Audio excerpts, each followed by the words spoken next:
धुऱ्यावर वहिवाट गाडी रस्ता खोदकाम करून कायदेशीरपणे अडवून शिवीगाळ करण्यात आल्याची घटना घडली आहे। परभणी आज दिनांक 26 आज परभणी जिल्हाधिकारी यांना मोजे देऊळगाव गाव तालुका सेलू येथील शेतकऱ्यांनी निवेदन सादर केलं असून दिलेल्या निवेदनात असं नमूद करण्यात आलं आहे की देऊळगाव गावात शेतगट नंबर 520 व 515 मध्ये अर्जदार दत्ता मारुतराव कदम दिगंबर मारुतराव कदम यांची शेती आहे। या शेतामध्ये गाडी रस्ता सुद्धा आहे, पण शेजारीच असलेल्या शेतकऱ्यांनी हा रस्ता अडवून आम्हाला आमच्या शेतीमध्ये जाण्यास जुने मार्ग धमक्या देत आहेत। तहसीलदार सेलू यांनी स्वतः स्थळ पाहणी करून त्यावर पुढील कारवाई जशी की स्थळ तपासणी करून पुढील त्यावर निर्णय पारित करावा असा आदेश असताना देखील अर्जदार गाडी रस्त्यावरील धुऱ्यावर जेसीबी मशीनने खोदकाम करून पुन्हा आमच्या गाडी रस्ता बंद केला आहे।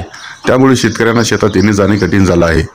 शेताची वैयक्तिक वहिती सुद्धा बंद आहे, म्हणून हा गाडी रस्ता तात्काळ मोकळा करून द्यावा। शेतात वहिती नसल्यामुळे आर्थिक अडचणी निर्माण झाल्या आहेत आणि संबंधित व्यक्तीने हा मार्ग देत नसल्याने संपूर्ण कुटुंब दहशतीखाली आहे। सतत धमक्या आणि जीव मारण्याच्या उद्देशाने शिवीगाळ सुद्धा करण्यात येत आहे।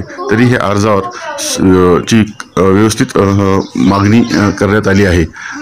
जिल्हा प्रशासनाने याकडे लक्ष देऊन पीडितांना न्याय द्यावा अशी मागणी करण्यात होत आहे। मी दिगंबर मारुतराव कदम देऊळगाव गात राहणारा देऊळगाव गात तालुका सेलू जिल्हा परभणी येथील रहिवासी असून माझी जमीन वडील पराजित असलेली माझ्या आजोबापासून आमची तिसरी पिढी त्या नंबर धुऱ्याने वाहत होती।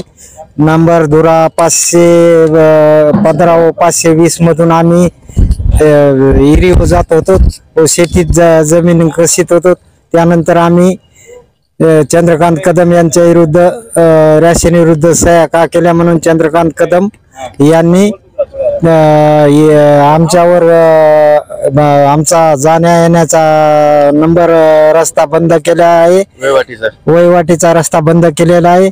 तरी आज जमीन माझी 6 एकर जमीन पडीत आहे।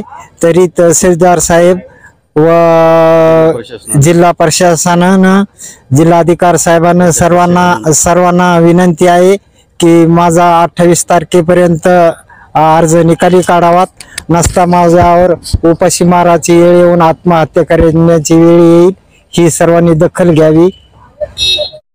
नंबर 520 आणि 515 या नंबर धुऱ्याहून आम्हाला वहिवाटीचा रस्ता आजोबापासून होता आणि आहे बी आतापर्यंत वागलो। आम्ही राशन विरुद्ध सह्या का केल्या म्हणून चंद्रकांत ज्ञानेश्वरराव कदम यांनी आमचा रस्ता अडवला आणि शंकर चंद्रकांत कदम यांनी रस्ता अडविला। अशा शाहू चंद्रकांत कदम यांनी सुद्धा रस्ता अडविला।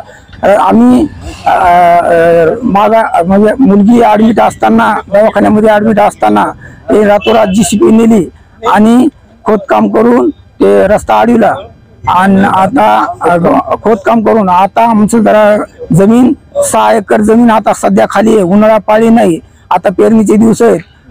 गट नंबर 516 517 518 519 विहिरीचा भाग आहे आणि ते सुद्धा तिथं सुद्धा काही तिथं जाऊ देण्यात आम्हाला नाही गेलं। आता नाही गेल्यास आम्हाला अमर उपोषण करावं लागेल, आता आमचा आत्मा दहन करावं लागेल। ही सरकारला ही एवढीच विनंती आहे, लवकरात लवकर निर्णय घ्यावा, आता आम्ही अमर उपोषण लेकरं बाळा घेऊन आम्ही सरकारला न्याय मागू, हीच विनंती।